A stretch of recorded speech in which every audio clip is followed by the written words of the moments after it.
Welcome to RM biology 11/2024 suggestion সিরিজের আজকের দ্বিতীয় ভিডিও। আজকের আমরা মার্কস 5 ইউনিট 4 থেকে যে কটা মার্কস 5 অত্যন্ত গুরুত্বপূর্ণ 2024-এর জন্য সেগুলো ডিসকাস করব। তার সাথে তোমরা কিন্তু একদম ডিটেলস অ্যান্সার পেয়ে যাবে এবং এই পিডিএফটি তোমরা কালেক্ট করতে পারবে। তার জন্য কিন্তু ভিডিওটি শেষ পর্যন্ত দেখতে হবে।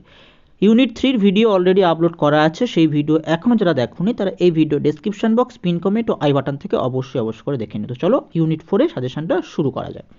দেখো ইউনিট 4 থেকে এই প্রশ্নগুলো এবছরের জন্য গুরুত্বপূর্ণ। প্রথম প্রশ্ন কি, উদ্ভিদের যে কোনো 5টি অতিমাত্রিক মৌলের কাজ এবং অভাবজনিত লক্ষণ, অত্যন্ত গুরুত্বপূর্ণ। গ্লাইকোলাইসিস পদ্ধতিটি আলোচনা করো। ক্রেবস চক্র প্রক্রিয়াটি সংক্ষেপে আলোচনা করো। আলোক শ্বসনের বৈশিষ্ট্য ও গুরুত্ব আলোচনা করো এবং C4 চক্র বলতে কী বোঝো, শব্দচিত্রের মাধ্যমে এটি দেখাও। ফটোপিরিয়ডিজম কি, আলোক পর্যায়বৃত্তির ভিত্তিতে উদ্ভিদের শ্রেণীবিভাগ করো।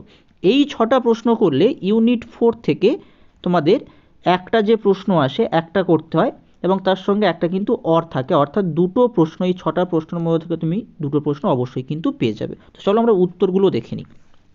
সব থেকে প্রথমে আমরা দেখব যে অতিমাত্রিক মৌলগুলোর কাজ ও অভাবজনিত লক্ষণ। তোমরা কিন্তু এইভাবে লিখবে।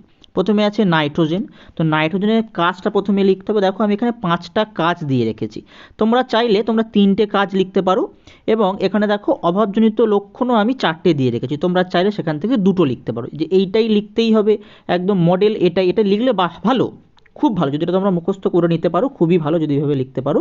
যদি এটা তোমাদের মুখস্থ না হয় তাহলে তোমরা কিন্তু একটু ছোট ছোট করে লিখতে পারো। নাইট্রোজেন, ফসফরাস, তারপরে দেখো সালফার, সালফারের পর ক্যালসিয়াম, ক্যালসিয়ামের পর ম্যাগনেসিয়াম, এগুলো কিন্তু তোমরা লিখে নিতে পারো। ঠিক আছে, পিডিএফটি তোমরা কালেক্ট করার জন্য ভিডিওটি শেষ পর্যন্ত দেখতে হবে। পরবর্তী প্রশ্ন ছিল গ্লাইকোলাইসিস প্রক্রিয়া। দেখো গ্লাইকোলাইসিস প্রক্রিয়া যতগুলো ধাপ হয় সেই ধাপগুলো সব তোমাকে করতে হবে এবং এই যে প্রথম ধাপ, দ্বিতীয় ধাপ, তৃতীয় ধাপ, এখানে তুমি কিন্তু নির্দিষ্ট পরিমাণ যে বিক্রিয়াটা ছিল সেই বিক্রিয়াটা লিখতে পারো, অথবা একদম শেষে গিয়ে গ্লাইকোলাইসিসের রৈখিক চিত্রটাও দিয়ে দিতে পারো, যেটা তোমার ইচ্ছা। তুমি এইগুলোর সাথেও এখানে লিখে দিতে পারো, প্রত্যেকটা শেষে, প্রত্যেকটা ধাপের শেষে যে বিক্রিয়াগুলো সংঘটিত হয় সেগুলো তুমি লিখে দিতে পারো। তাছাড়া তুমি একদম শেষে গিয়ে, আমি যেখানে যেমন দেখো একটা রৈখিক যে চিত্র হয় গ্লাইকোলাইসিস, সেই গ্লাইকোলাইসিসের রৈখিক চিত্র কিন্তু আমি এখানে দিয়েছি। দেখো প্রথমে গ্লুকোজ থেকে আমরা শুরু করি, গ্লুকোজ থেকে গ্লুকোজ 6 ফসফেট আসে, সেক্ষেত্রে কিন্তু এটিপির ক্ষয় হয়, এটিপি তৈরি হয়, হেক্সোকাইনেজ কাজ করে। সেই গ্লুকোজ 6 ফসফেট কিসে পরিণত হয়, ফ্রুক্টোজ 6 ফসফেটে পরিণত হয়।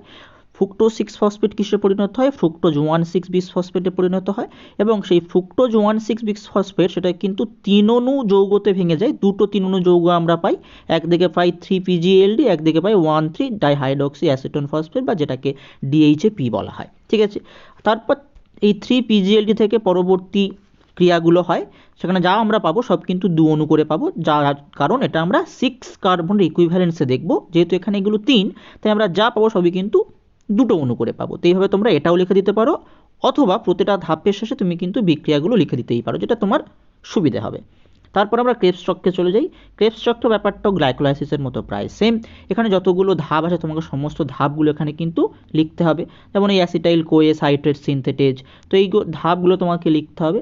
লেখার পর একদম শেষে গিয়ে তুমি এরকম একটা দিয়ে দিতেই পারো, এই একটা পুরো যে রৈখিক চিত্র বা চক্রাকার যে চিত্র, ওই চিত্রটা তুমি এখানে বর্ণনা করে দিতেই পারো।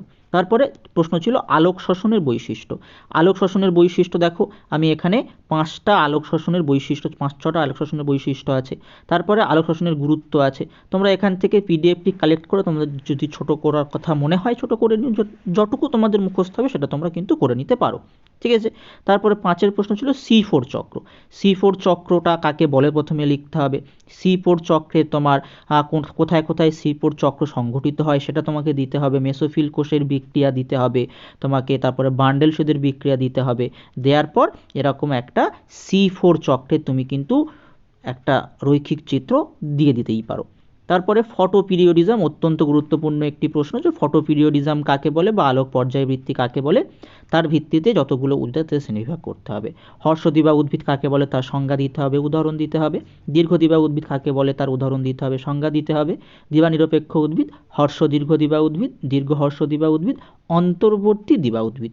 তো এই পর্যন্ত এই 6টা প্রশ্ন অবশ্যই করে রেখো। পরবর্তী ভিডিও, পরবর্তী সাজেশন সিরিজের ভিডিও কিন্তু ইউনিট 5 অর্থাৎ শেষ ইউনিট, যেখান থেকে আমরা আরও 2টো প্রশ্ন পাই, যার মধ্যে একটা করতে হয়। তো ইউনিট 5-এর সাজেশন পেতে হলে চ্যানেলটি সাবস্ক্রাইব করে নাও, বেল বাটনটি বাজিয়ে দাও, এই ভিডিওটি প্রচুর পরিমাণে শেয়ার করে দাও। তো এই পিডিএফটির পাসওয়ার্ড হচ্ছে 11/2024। এই পিডিএফটির পাসওয়ার্ড 11/2024। এই পিডিএফটির পাসওয়ার্ড তোমরা এইটা পুট করলে তবেই কিন্তু পিডিএফটি পাবে, তাছাড়া কিন্তু পিডিএফটি পাবে না। তো আজকের ভিডিওটি এই পর্যন্ত।